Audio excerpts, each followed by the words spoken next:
This meeting is being recorded. We have picked up the At Nourish cadence, and so you will start to see them on a monthly basis again. And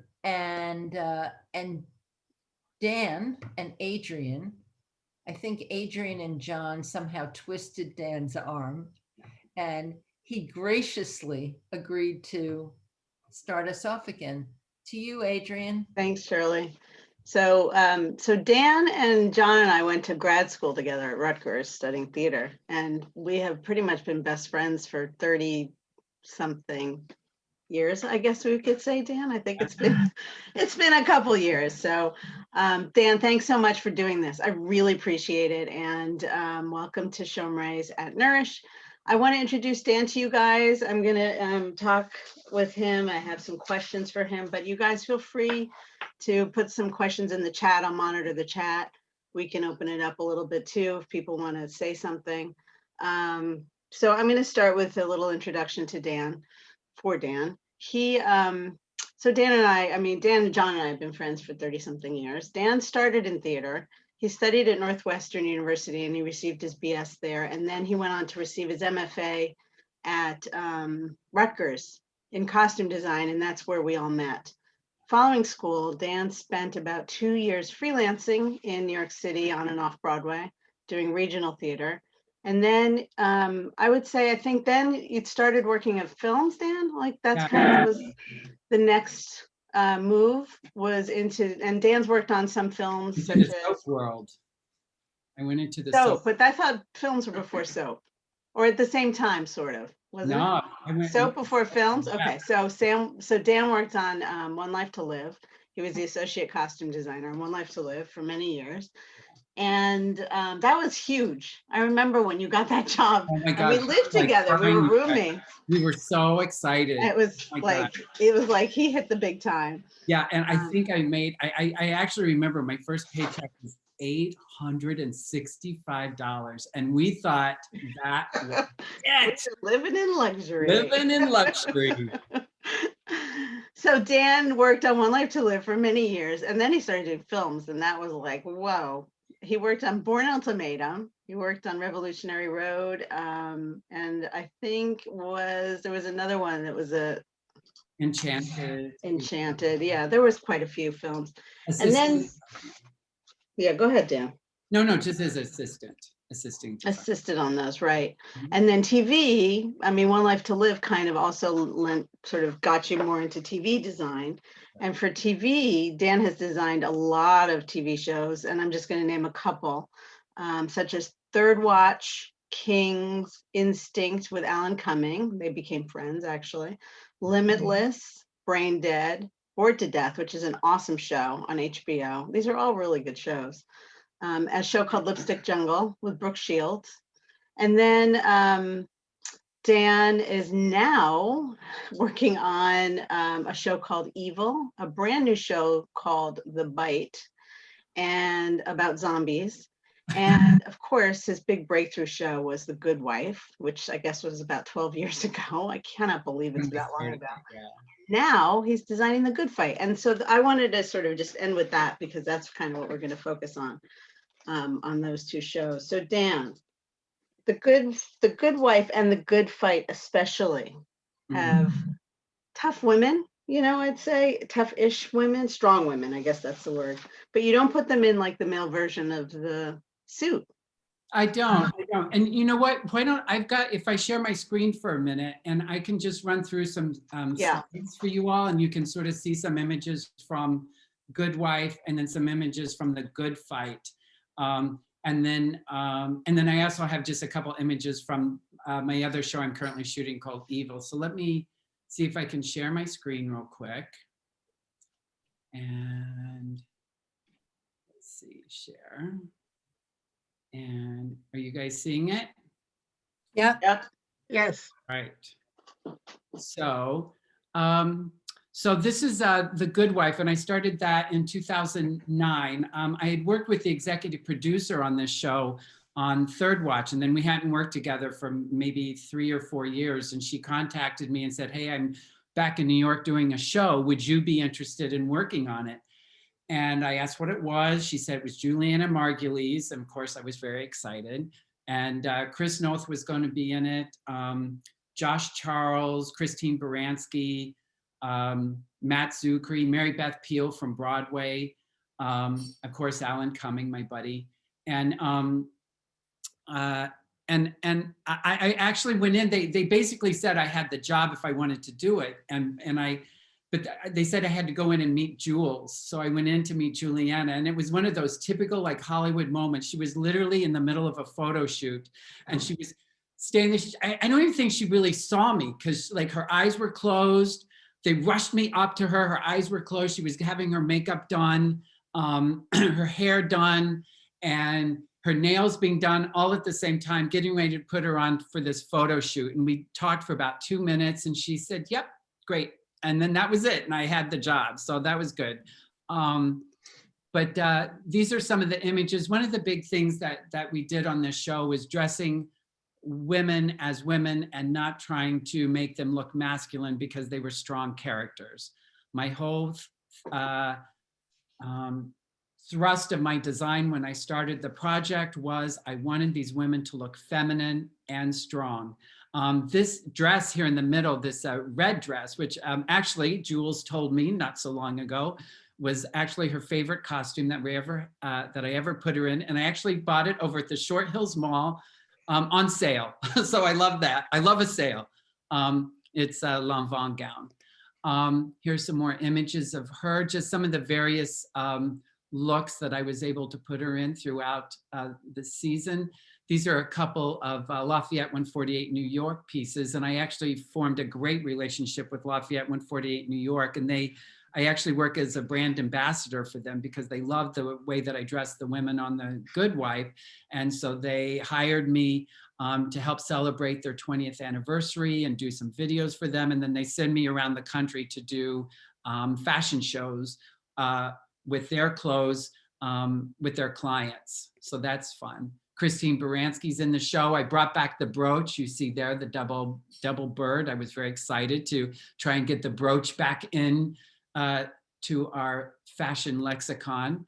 And then we also had Archie Punjabi, and this was such a big character on the show. I don't think they thought she was going to become as big and popular as she was. And I remember when Archie came over from London, and I hadn't even really spoken with her, and we had a big fitting to start. I mean, it was literally, "Hi, how you doing? Okay, take off your clothes. Let's put on some of my clothes." And I remember one of the things she said, that she felt like it was so important that she look really strong, and she really wanted to wear pants. And I said, "I completely agree with you. I think you should look really strong. You should wear a skirt." And she said, "What?" I said, "Why do you have to be in pants to look strong? Be in a skirt, look strong, look feminine and strong. That's what we're trying to do."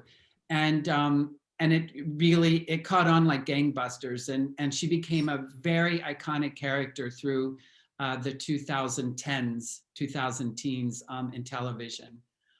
We had Josh Charles on the show and Carrie Preston.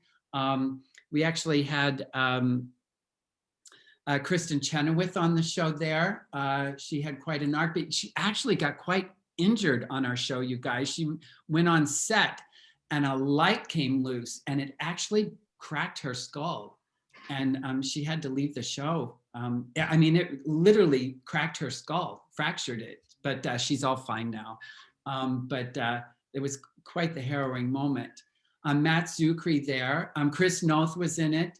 Parker Posey, they're tossing her apple in the air with Alan.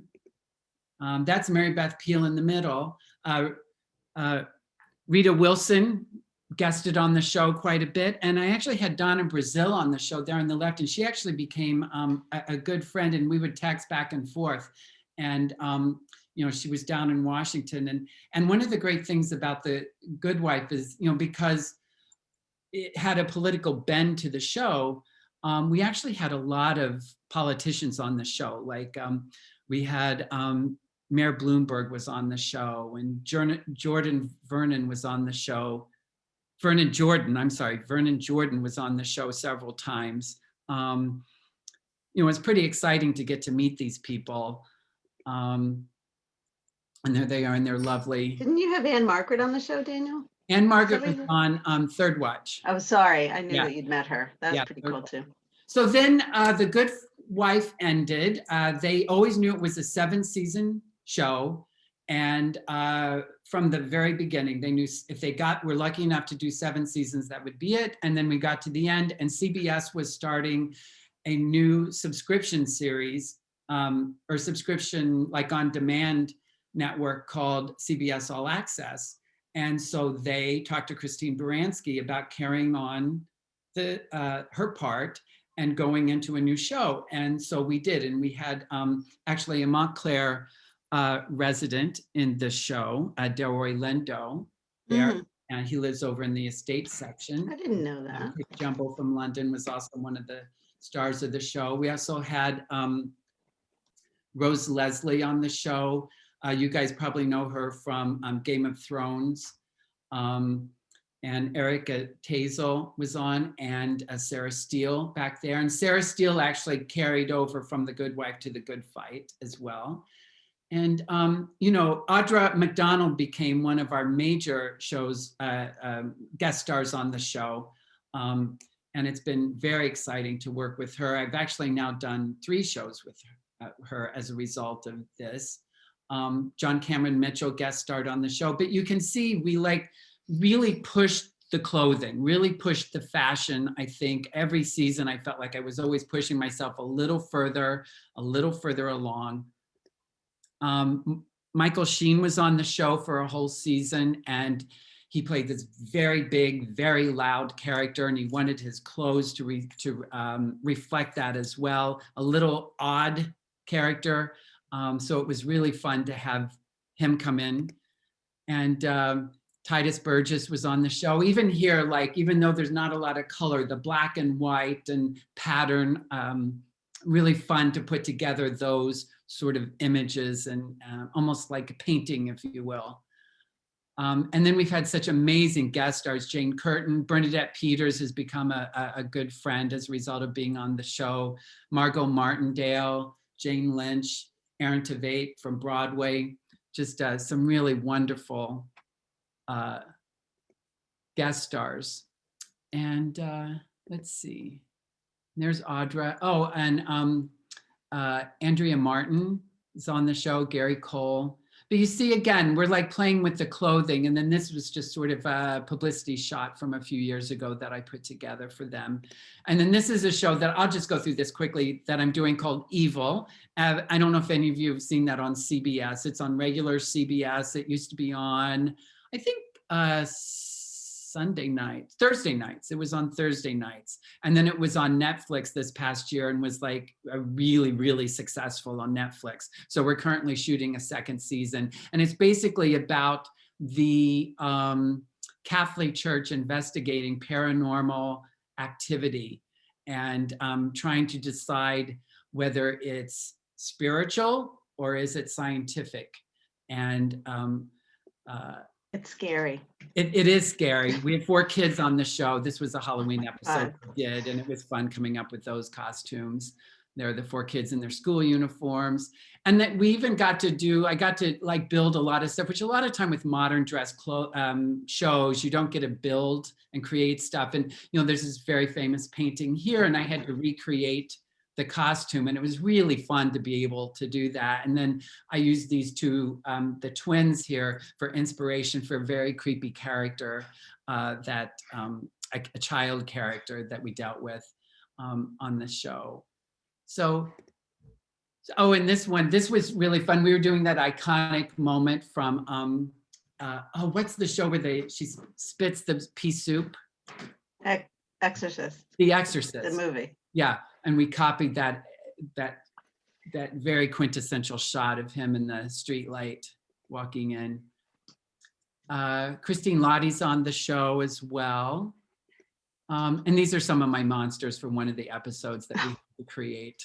So anyway, so that's just, I just wanted to show you guys some of the images to just maybe kind of get you going with like some of the you know, some of the fashion of the show. So Dan, how do you like, you know, and you went into it a bit about you know, how you really, you don't put them just in regular suits, the women especially, right? And so like, how do you figure out though, like, you know, Christine Baranski doesn't look like, you know, Kush Jumbo, and doesn't look like Audra Mcdonald. Like they all have such distinct looks. right. Do you just delve into their characters, Right. or Well, like, that was actually one of my big fears of doing the show, because of course, Sex and the City been on, you know, with 4 women, and I was like, oh my gosh, I don't know if I could ever do a show with 4, you know, 3 leading ladies, because they all have to look so unique and individual. And you know, Adrienne, I really go to the script. I really go to the character, and whenever I get stuck, I go back to the script and, you know, reread it, because everybody, it really is different. I mean, you know, look, we all, you know, we all wear modern clothing, and yet we all look so individual. Mhm. And though we all use, you know, we all have our closets full of contemporary clothing. So, you know, that was something that I really used working on these women. It's like their characters, their personalities, and figuring it out. And I actually didn't do the pilot for this show. And it's very interesting. The cast was very unhappy with their wardrobe from the pilot. They felt like that it was kind of boring, really basic. Some of them had to wear a lot of their own clothes. Christine Baranski just brought in her own suits because she got so frustrated with it. And RG Punjabi just wore jeans throughout. So when I came in, you know, I put together all of these, we call them mood boards or inspiration boards, and it's where you put together all different kinds of clippings and photos and put them together to try and create an overall character. And so that's what I had presented to the studio and to the network when we very first started. So, and like I said, it was so important to me to have my women be strong, and I use, as I said, the actors' personalities to try to help bring that out as well. But even, I mean, think about it, even with the men's suits, I mean, you know, it's a guy in a suit. And yet I remember the head of CBS, after maybe the second year of doing the show, he sent some note to me and he was like, oh my gosh, what you do with the man suit and character delineation that you get, yeah. a tie and a dress shirt is amazing. Well, Delroy Lindo looks amazing. I mean, he is wearing like incredible Thank clothing. you. Thanks. And Yeah, then, you know, and he was great about, he was so, like, it's so funny, you know, the actors come in and they're so nervous because they, you know, they don't know what you're going to do to them. Are you going to make them look good? Are you going to make them look bad? Are you going to be one of those pushy actors? But my thing, or pushy designers, but I always listen to my actor. It's so important to me. You know, they're the ones wearing it. So I really let their personality also shine through, or if they feel a certain way, I try to support that and help sort of personify it or make it bigger, you know, make it screen worthy.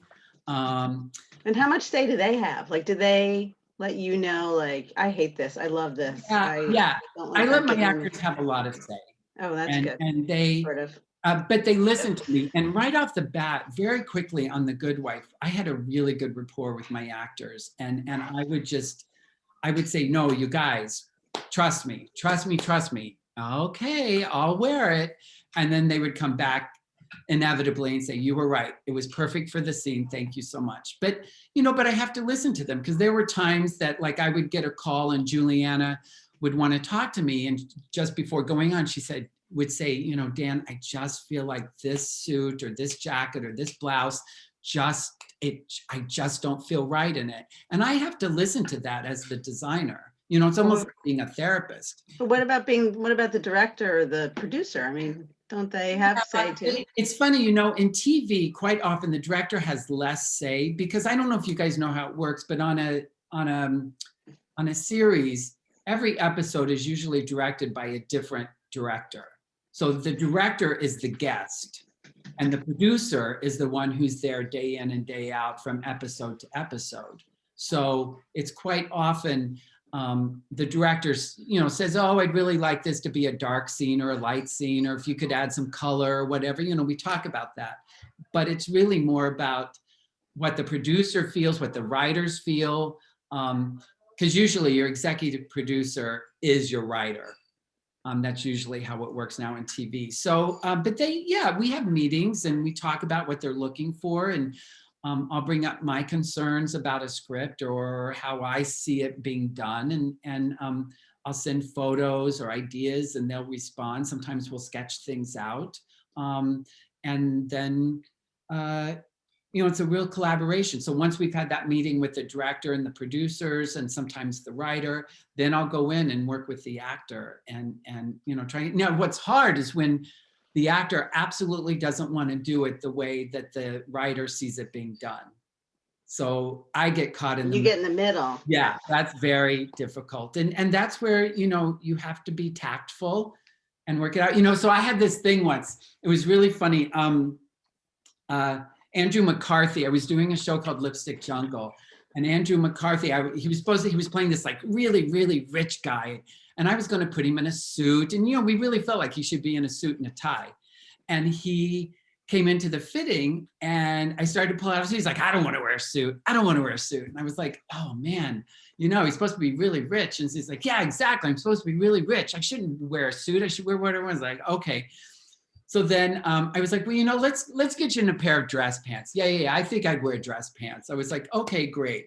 So I got him in a pair of dress pants, and then I got him in a dress shirt. He's like, yeah, I like this dress shirt. This is good. And I said, how about a tie? You want a tie?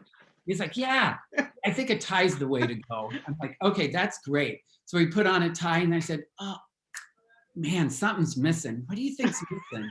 Man, oh my gosh, let's put a jacket on. He's like, yeah. I said, you know what? I have a suit jacket right here. Let's put that on. I put it on. He's like, this is great. And then he has this quirk. He'll like walk up to the mirror and look at himself and go, I like this guy. I like this guy.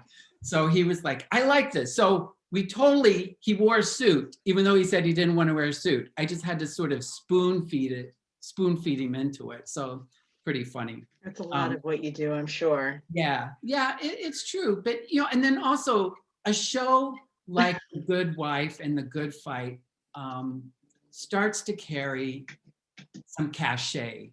And so if a guest star comes into the show, they sort of shut up sometimes, you know what I mean? They're like, okay, do me. I went beyond. We had Linda Lavin on the show, and she'd been bugging the producers to be on the show for the longest time because she wanted to wear beautiful clothing. And they cast her in a part where she had to like wear like really awful, like JCPenney suits and stuff, like really down suits and everything. And she was like, oh, but that was the character. And she trusted us and let us do what we needed to do with her. I bet the judges are bummed because they have to wear their black robes, right? Yeah, so really they can't. Funny. They wear like shorts underneath or sometimes no pants at all. It's like COVID. It's like all of us right now, right? They don't. I don't have pants on right now. I know, right? But yeah. So anyway, so the actors do have a lot to say, and it is really it's so important to me. And then when we spun off, like I got worried when we spun off the show and we started The Good Fight, and Adrienne and I didn't want it to look like the same show. I wanted it to be more and bigger and more textural and more colorful and all that. And the writers were so clever with the way that they wrote that first episode of the new series. And at the beginning of the episode, you really felt like you were watching The Good Wife. And by the time you got to the end of that first episode, you were completely in a whole show. And that's actually how the critics felt about it too. They were very positive on the show and just really felt like it was a whole nother show. And they were kind of like, what's The Good Wife? It really does feel like two very separate, complete shows. We're getting a few questions in here. Oh, I hope I can answer. So Dan, this is from Dale. She said, how did you discover your passion and skill for this work? Did you always want to be a costume designer for megastars? I would say, yeah. But I'll let you answer that one. I wanted to be an actor first, Dale. when I was in high school, I thought I was going to go to college and be an actor. And then I got to Northwestern and I was like terrified. I was like, I can't do this. But I loved being able to sort of play all the parts in my head as the costume designer. So I did get to kind of do it. And I loved being able to do that. And I did have a bit of a passion for clothes and fashion. And I think just serendipitously, one of my first crews that I did when I was at Northwestern, like they always use the freshmen as like the unpaid labor on all the shows. So my first crew was a costume crew, and it happened to be the show Pippin, and which is my all-time favorite musical. And I loved it, and I loved the clothes. And I had a professor who was very influential in my training at Northwestern, but he didn't come in until my senior year. And I had dabbled. And the thing is, if you show a little bit of interest in doing anything other than acting in college, you get glommed onto right away, because they're like, oh my gosh, somebody who'll do the clothes or the lights or the sets, So they were so pleased to have somebody who was interested in doing it. And anyway, at the beginning of my senior year, this new professor came in and he said, do you want to be a costume designer? And I said, yes, I do. I definitely want to be a costume designer. He said, okay, I've got 1 year to teach you 4 years worth of design work. Let's do it. And we did, and he did it. And so from there, I just went on and I was actually always terrified of doing modern dress clothing, because I only had done period clothes in college. We never did regular clothes. It was always period stuff. So when I got my job on the soap opera, I was terrified, because I didn't know anything. I dressed like a schlub. I just didn't know anything about clothes, modern clothing, contemporary clothing. And slowly over the years, I got used to that, and it was I fell into it. But I think I do have a passion for clothes and for telling the story through the clothing. And when you have a little bit of free reign, like I've had on The Good Wife, and actually any of the Robert Michelle King's shows that I've worked on, they give me a lot of free reign, and I get to paint a lot, which is great. Do you know what I mean? I get to paint on the screen with the clothing and sort of tell that story. So, but I think I've always been pretty passionate about the clothes and costumes, but I started out acting and then went into costume. And now we have a question about where do you purchase the clothes? That's a good question. And I shop with what I call high-low. So I'll spend $5,000 on a jacket if it's the right one, and I'll spend $20 on a jacket if it's the right one. So, but mainly, the majority of the shopping happens at the large department stores. So Bergdorf, Saks, Bloomingdale's, sometimes Macy's. But the thing with Bergdorf's, Bloomingdale's, and Saks is that they've got something called studio service. I don't know if you guys know what that is, but that's where they allow costume designers to come in and take clothes out on what they call memos. So we're not paying for them. We take them out, we try them on people. Then what we don't use, we return, and what we use, we get charged for. And it's kind of a wonderful service. And they love us. I mean, like on one season, on one show, I've got like $1 million I can spend on clothes. So they see you as a big ticket item. If I'm doing 2 shows at the same time, which I'm doing now, they know I've got like, $2 million at my fingertips that are up to me as to where I'm going to spend that money. And, suddenly you become a bit of they like having you in there, because it seems like, you may go in and take out $10,000 worth of clothes, or 20 or 30 or whatever it is. And then, we may return 10, but then they know I'm going to buy 10 or buy $15,000 worth of clothes at a time. So the department stores are great. We do a lot of boutique stores. It's funny, when I first started on The Good Wife, like back in 2009, the boutiques, that's, the country was just sort of coming back from 2008, and and suddenly the boutiques were getting really snooty, and they didn't really want to work with you, and they wouldn't let you take the clothes out for more than a day, if they would even let you take them out. But but then, you know, we built trust with them, and now they let me take clothes out pretty much whenever I want, which is great. But the boutiques, we do a lot of stuff online now. We go to even stores like the Real, or resale places where it's like, you know, super expensive stuff that we can get for much less price. I shop at Kohl's a lot, believe it or not. I use Kohl's a lot. You know, they've got a lot of good staples and things like that. You used to shop at Dem Two Hands a lot. Did you know they're going? Hands here They're in town. closing. What?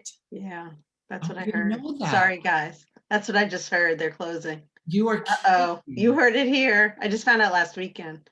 Yeah. Oh, I'm so sad to hear that. Yeah, but I know you got a lot of stuff there. Oh my God, I got tons of stuff there. Wow, Adrienne. Sorry, but that's another conversation. Wow, I have to talk to them. But Dan, we also have a question about designing. Like, do you also design and create the clothing? I mean, you talked a little bit about it for Evil, like Yeah. the Yeah. Yes and no.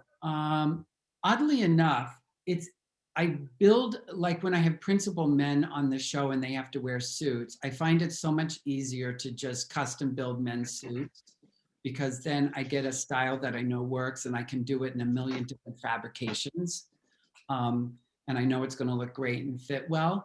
I actually had a clothing line.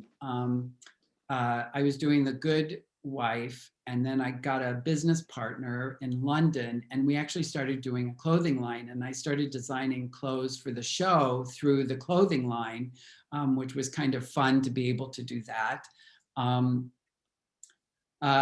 And when we have like a real necessity, it's just, everything happens so quickly. Like, I'm going to start shooting a new episode in 8 days on Good Fight, and I don't have a script yet. Like, I don't even have a clue as to what the requirements are going to be for that episode. So it happens so quickly that it is really quite hard a lot of time, just because of time, to actually draw things out and have it built. That being said, I do it. I build a lot of things, or try to.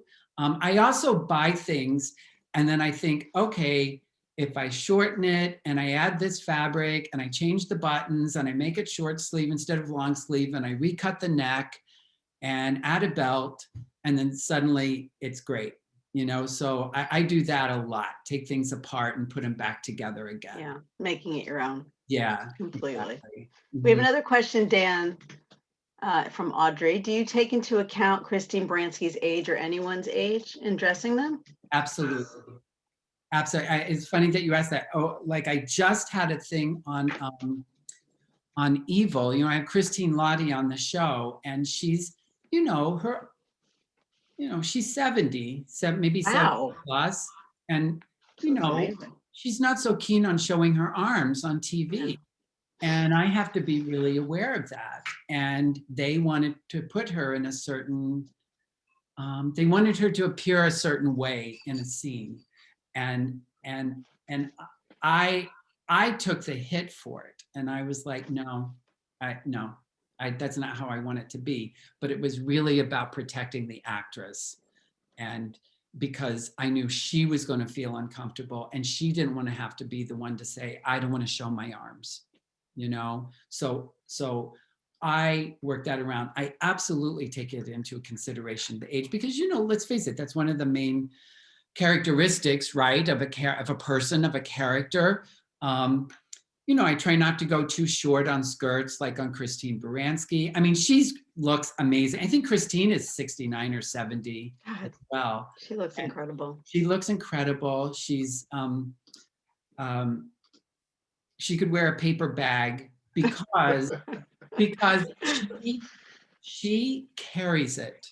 She puts on clothes and she carries it. And that was something that, again, all the way back to when I started The Good Wife, I wanted my women, I guess all my characters, but especially my women, when they put on that costume, I didn't want them to have to even think about it. I wanted them to be empowered by what they had on, and that they could just go out and do the scene and play the character and not even have to think about their clothing. And that was very important to me. And that actually became the philosophy of the clothing line that we did. A professional wardrobe that empowers the wearer. You know, that's what we were after. And I think that that's very much all of us in our own lives. That's what we want our wardrobe to do. We want to feel empowered by our clothing. And one of the things that I've learned from Dan Lawson and being friends with him for all these years is that if you feel good in what you're wearing, then you're going to feel great and look great. That's and right. Project it.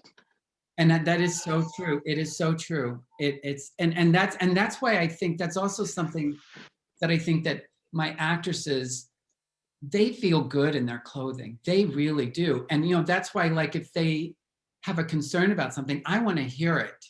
Because I want them to feel okay in it. And, you know, we do things like, you know, Christine isn't so hot to wear super high heels all the time. So I'll get a shoe that's the, you know, in the long shot, we'll do the high heel. And then in the closer shot, I'll do a shoe, a duplicate of the shoe, but in a lower heel, so that she's more comfortable and she doesn't have to think about being on that higher heel in the long shot. That's cool. Little inside secret. Yeah. I also think it's really important. This is like a little clothing tip for everybody, that if your clothing fits, it looks like it's worth $1 million. So that's why I can buy a suit or buy something from Kohl's and tailor it up, and it's going to look like it's worth 10 times what I spent on it.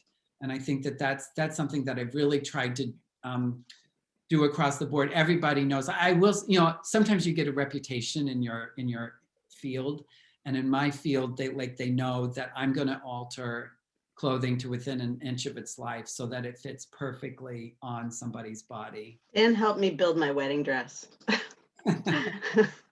He came to every fitting and he made sure. Huh? Do you remember? I made your veil. And you made my veil. Do you remember that? Yes, I do remember.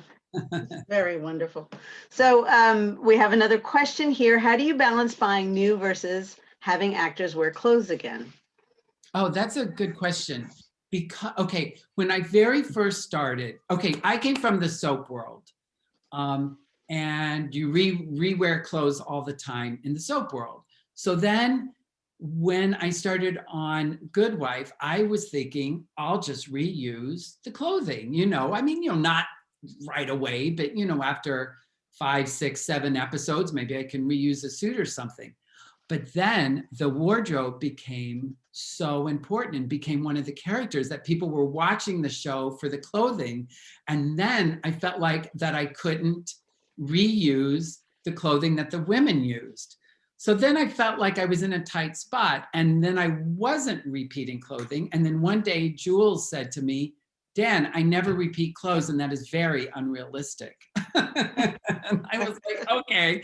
So then I started thinking about, okay, they could repeat things every now and then. You know, if my actor is feeling like that's going to make her feel like a real person, I'm like, okay. So then she and I'd be like, oh, it's a repeat. Or if she did it 3 times, she'd be like, oh, it's a 3-peat. So she'd be very excited about that. Things that I repeat with the women are things like skirts, blouses, shoes, jewelry. I'll repeat those things. With men, regularly. With men, I'll repeat suits, change up, and shirts, change up the ties, and it suddenly looks like a whole nother outfit and you don't even notice it. And let's face it, that's what we do in our own lives, right? I mean, you try to rework a piece, and so somebody doesn't know you wore it last week to the meeting and you're going to wear it next week to the meeting. You kind of rework it a little bit, you know, wear a different thing. Oh, and one of the big things that and it is so funny because now that actors in New York, they absolutely, they say, if you go to one of Dan Lawson's shows, you're not going to be allowed, if you're a woman, to wear a collared blouse. I learned that from you too. Because that's what I always did on Law and Order. They always wore, you know, Shirley mentioned, you know, a gray suit, and they always wore a little collar, and it looked like a man's dress shirt. Mm-hmm. The thing is, half of my actors on the show are wearing a dress shirt. I don't want the other half wearing a dress shirt too. I want to mix it up and you know, make it more interesting. So if you watch my shows, it is very rare that I will have a regular shirt with a collar on it on any of my actors. Mm-hmm. So Dan, I just need to offer this up. When I worked on Wall Street, not only did we wear the same shirts as men and the same suits, we wore the same ties, except our silk paisleys we wore as bows, not as ties. There you go. That was the 80s on Wall Street. We Yeah, looked and you had big shoulders, right? It was about Big hair. big hair, big shoulders, but it was about like, you know, I mean, you know, those shoulders Power. were about, yeah, power and becoming masculine. Mhm. And you know, when was it that was it oh man, not YSL. Yeah, Yves Saint Laurent, and did introduce the women's tuxedo suit in like what, 69 or 73 or something like that. And it was about, you know, blurring the lines between feminine and masculine. But I think what happened was suddenly women in power were taking on much more of the masculine silhouette from that moment, going on all the way through the 80s into the 90s. And it really, I mean, I have to say, I do think that and I'm not saying it was me, but I am saying that The Good Wife did sort of make business women start rethinking how they dress and making it more feminine, saying it's okay to wear a dress into the office instead of a suit. You know, I got called by the New York Women's Bar Association to go in and talk to them about, because they said, oh my God, you changed our lives. I'm so tired of wearing the gray charcoal suit every day to work. Thank you so much. Because, you know, we changed it up. And even if you still wear gray, maybe it's like, maybe it's a brocade suddenly, or maybe it's out of silk and it's not just wool, you know, but there were things that we did on The Good Wife that I think changed how women dress. And actually we had Juliana, this was a few years ago, but Juliana and I, the Accessories Council of America gave us Style Influencers of the Year award, because they just found that their customers across the country, and you know, this is like, you know, jewelry and shoes and purses and scarves and anything that's an accessory, you know, it's part of this group. And they were like, you guys have changed how our customers are shopping. And, you know, that was quite a thing to realize. I mean, we had Christine and Juliana said that they could hardly walk down the street any given day and not be stopped and talked about their wardrobe and how pleased that real lawyers were to see that they could sort of change up what they were wearing. So cool. Yeah, it was cool. And like I said, we didn't set out to do that. You know, like I worked on a show called Lipstick Jungle, and it was a very short-lived show. And the whole point of the show was to have it be about like the clothing. And they kind of lost sight of the story. So it was not a very long-lived show. But we had a show where the clothes didn't upstage, but they supported it, the story supported what the actors were doing. And so it became believable. And became part of the lexicon of the show. And it carried now onto this The Good Fight. Yeah, and it's just keeps going. Look, there are times, don't get me wrong, there are times, I mean, we definitely have heightened things, you know, I mean, you know, you're not going to wear a big red suit into court probably, but maybe you are, I don't know, maybe you can, but you know, we do heighten it a little, but we do try to. That's TV, for God's sake. People know it's TV. It's not real life. I don't know. It's good. People get confused. When I was working on the soap, the actors would get so confused. Like they would think they were the characters. Oh my God. And, you know, and they would be like, I would never, I mean, my character. And you'd be like, okay. So Dan, we have a question from Liza, who wants to know if the actors ever get to keep any of their wardrobe. Another really good question. Sometimes actors get written into the contract that they can keep all of their wardrobe or any portion of it. Sometimes they forget to do that. And then what happens is, you know, it's all about money now. And so the studio, you know, they realize if we're spending $1 million a season on clothing and we've done 7 seasons, that's a lot of millions of dollars worth of clothes floating around in a costume shop. So they started not giving away the clothing as much as they used to. But what they do is like they let the actors, you know, buy this stuff. And then what I always tell my actors is, I'm like, just you guys, just borrow it. I know where it is. If you want to use something, you know, use it. You know, so they do that. But when a long-standing character leaves a show, they will often be allowed to purchase their wardrobe. I did a very short-lived show. This is really funny. Do you guys know Joey Pantoliano? Joey Pants, that actor. I did a very short-lived show up in Providence, Rhode Island, and we were in the middle of shooting one day, and the producers came in and said, "We're canceled. Everybody go home." It was just like that. I mean, go home. And Joey pulled his car up to the door of the wardrobe truck and started like taking all of his wardrobe, literally from the wardrobe truck right into his car and taking it away, which I thought was hilarious. That was And you were like, okay, sure, whatever. take it, yeah. Take it, doesn't So, matter. That's yeah, all I right. actually had a thing. This is a funny story. Unfortunately, he just passed away. You know, the singer Method Man. He just passed away, the rap singer, and he was a guest star on Third Watch. And I had designed a custom, like this really cool custom, like denim suit, and I had it built and everything. And he loved it so much, and he stole it. And then he took it home with him. And then we were watching the Grammy Awards, and he wore it on the Grammys. And my producer was ready to kill me that I, quote, let him steal it. And I'm like, I didn't let him steal it. What am I going to do? Tell him he can't steal it? So That's hilarious. isn't that funny? Yeah, when it showed up on the Grammys, she was like, oh, so funny. So we're kind of winding down a little bit here, and we've haven't gotten any more questions in the last few minutes. I don't know if anybody wants to put in some more questions, but Dan, I want to ask you, what is in your future? You talked about the bite. Do you want to talk a little bit about the bite? Yeah, sure. So when we were, while the industry was shut down due to COVID, our producers were trying to come up with a show that could be done remotely.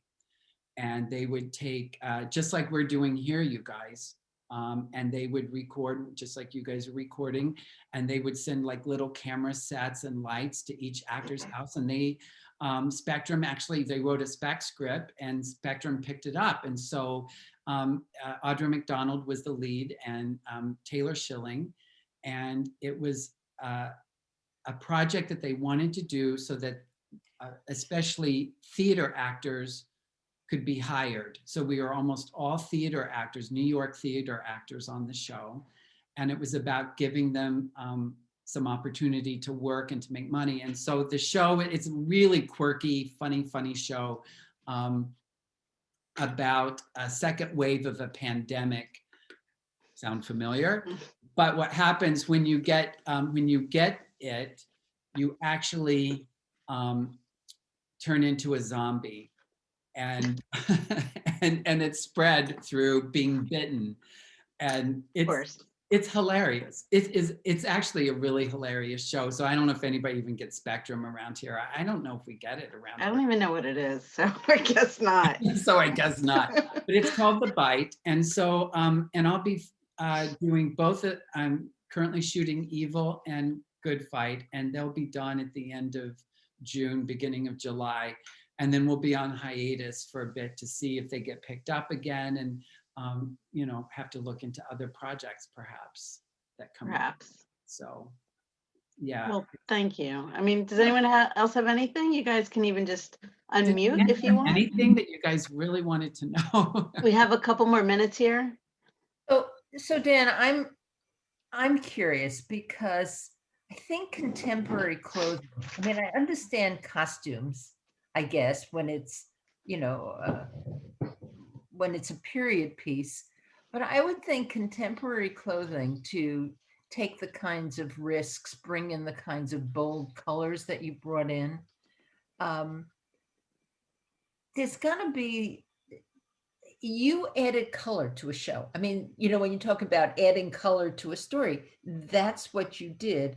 Mm-hmm. And I'm trying to sort of sort through in my head what the process is, how you influence and get people to agree. I mean, Juliana looks gorgeous in red, but who would put her in red for a contemporary show? Who, you know, other than Nancy Reagan, who wore red suits? Right, right.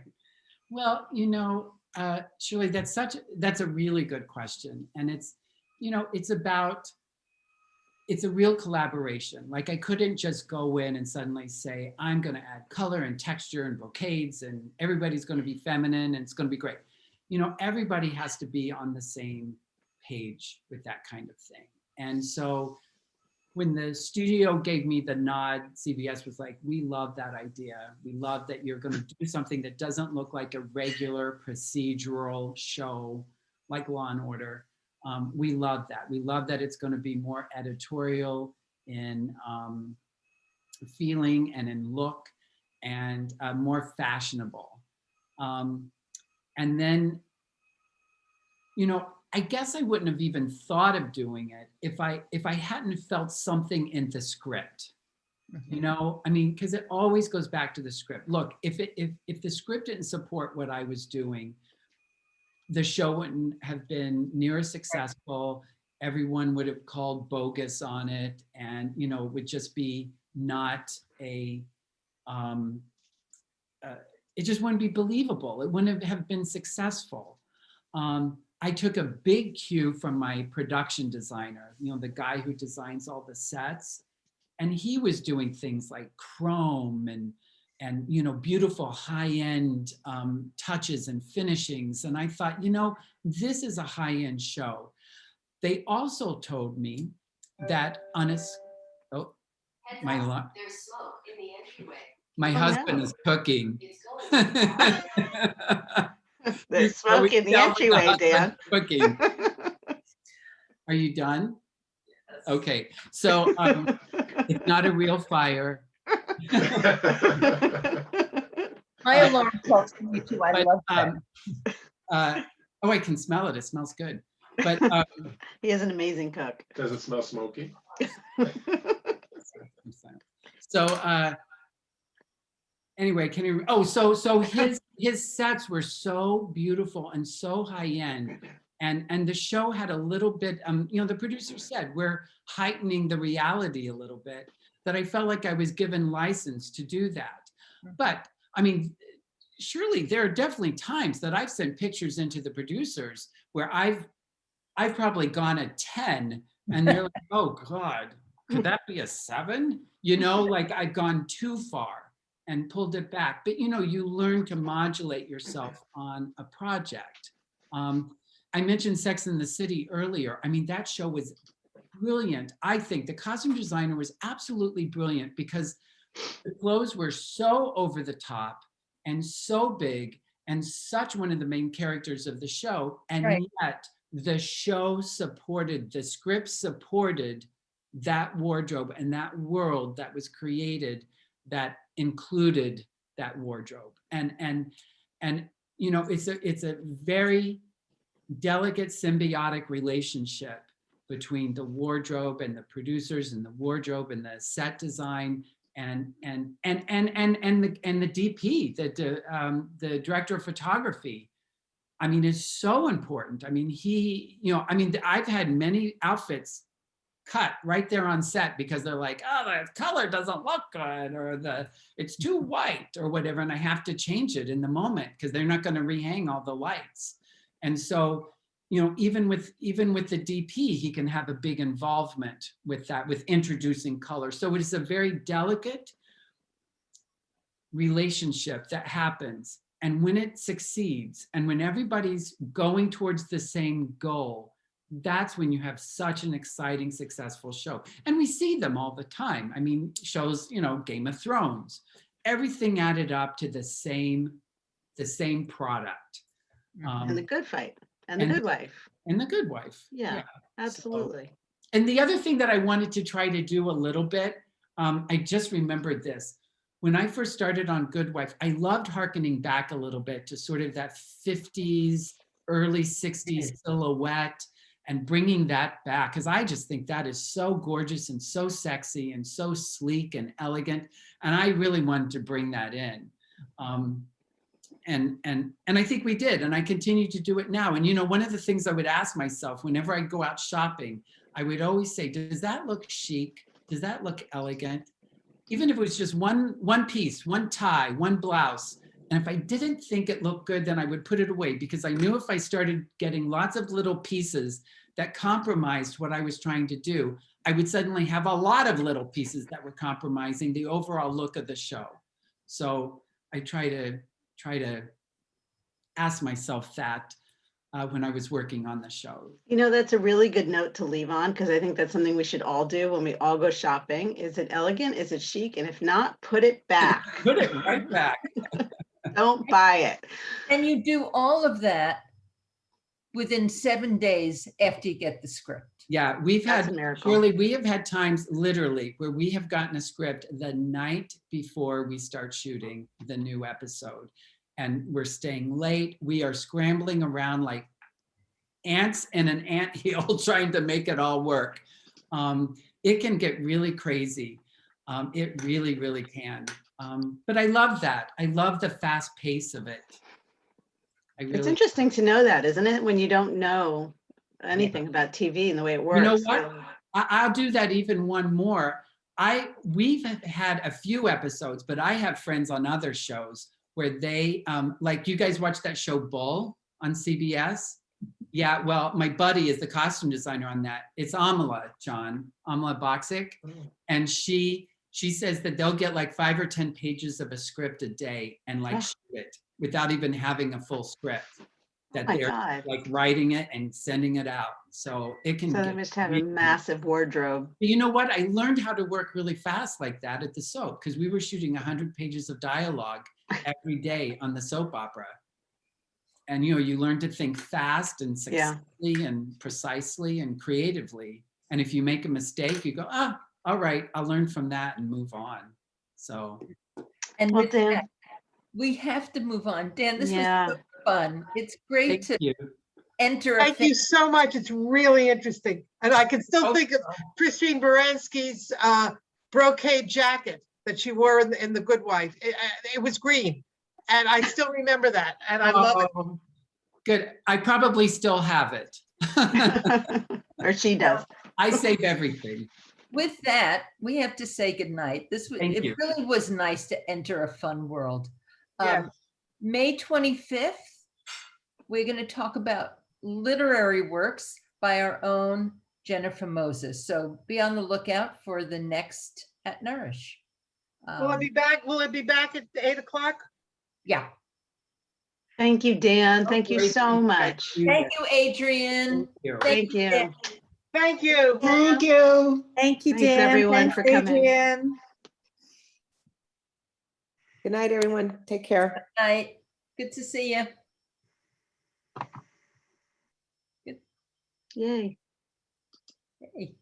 Wow, you did it. It was great. That was good. Yeah. He's amazing. He is amazing. He can he holds the audience. Like, I was watching the big screen of everybody at all times, and everybody was really listening. It was really cool. Nobody was checking their phones. Nobody was nodding off. It was good. Yay. It was great. That was so fun.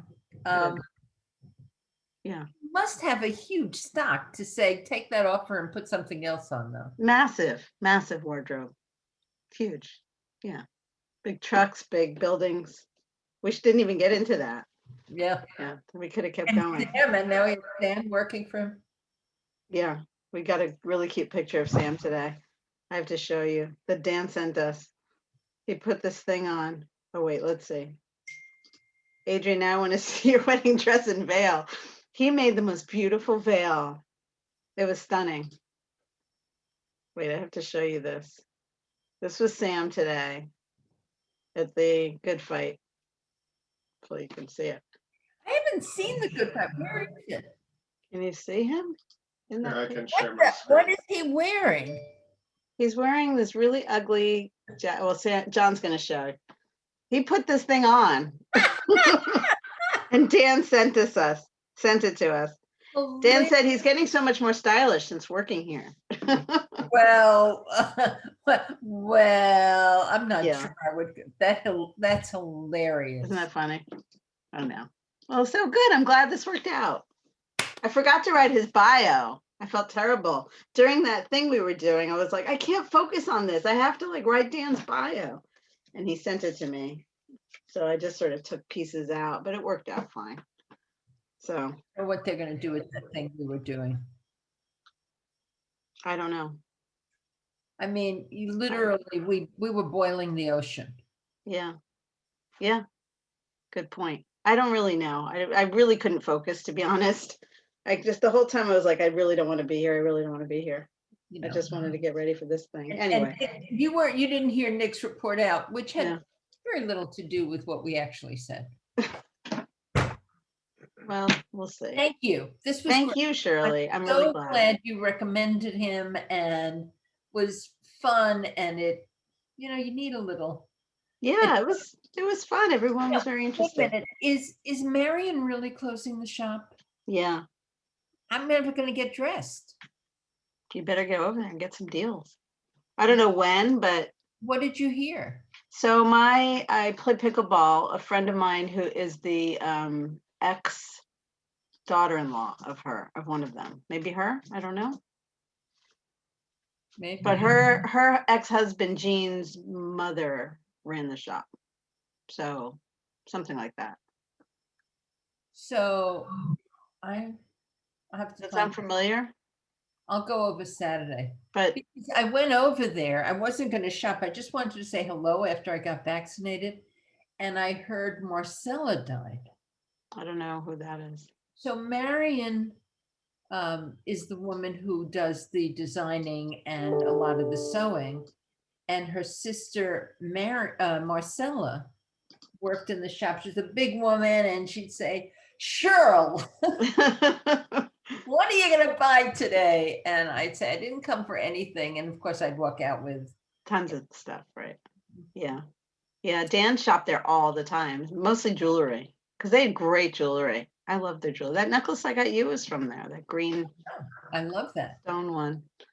I Yeah, love- so I don't know when, but so Belinda mentioned it last weekend, and but that's all I heard. So yeah, it's a bummer. All right, I'm gonna call Dan and thank him. That was good. It went well. I'm glad. I'm going to send him a note. All I have his email. I'll send him a note. right, Shirley. Thank you. Good night. Good night. Thank you. Bye. Bye.